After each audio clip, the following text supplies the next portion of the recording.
Bonjour à tous, bonne fête de fin d'année et bienvenue au plateau 49 pour une toute nouvelle série de vidéos sur le cinéma. Ici, nous allons décrypter tous les éléments nécessaires à la création d'un film. Sur cette chaîne, vous aurez également le droit à des explications, des tutos et des démonstrations sur le numérique et l'audiovisuel en général. Alors tout de suite, direction le plateau pour notre premier épisode sur les mouvements de caméra.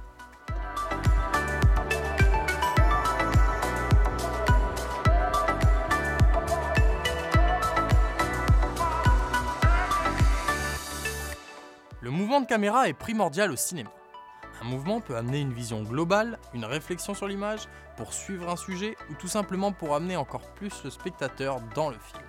Dans ces mouvements de caméra, on retrouve tout d'abord le panoramique. Le panoramique est une rotation de la caméra sur un point fixe. Exemple le plus utilisé, sur un pied comme ici.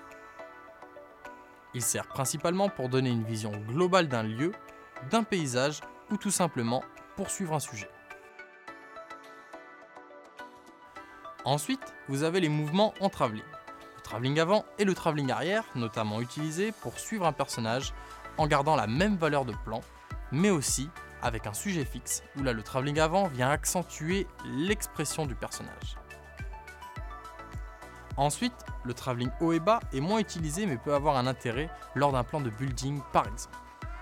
Le travelling latéral sert lui à suivre un sujet. Le travelling circulaire consiste à effectuer un mouvement en tournant autour de l'action, souvent utilisé pour renforcer le dynamisme d'une scène.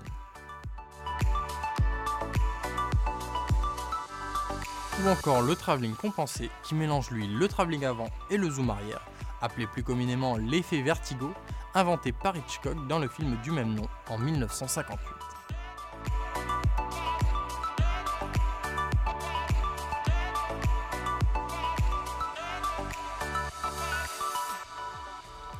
Aujourd'hui, on retrouve aussi de plus en plus de matériel stabilisé sur 3 voire 5 axes, comme des steadicams ou des stabilisateurs, qui permettent de réaliser des suivis de sujets avec un mouvement ultra fluide.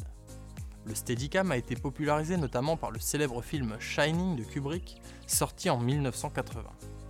Ils amènent une ambiance totalement différente d'une caméra à épaule, où là le spectateur est plongé dans l'action avec une certaine tension. Voilà, j'espère que le tout premier épisode de cette série sur le cinéma vous a appris des choses et vous aura plu. Si c'est le cas, n'hésitez pas à partager. D'ici là, rendez-vous la semaine prochaine pour une nouvelle vidéo. Salut à tous et restez connectés!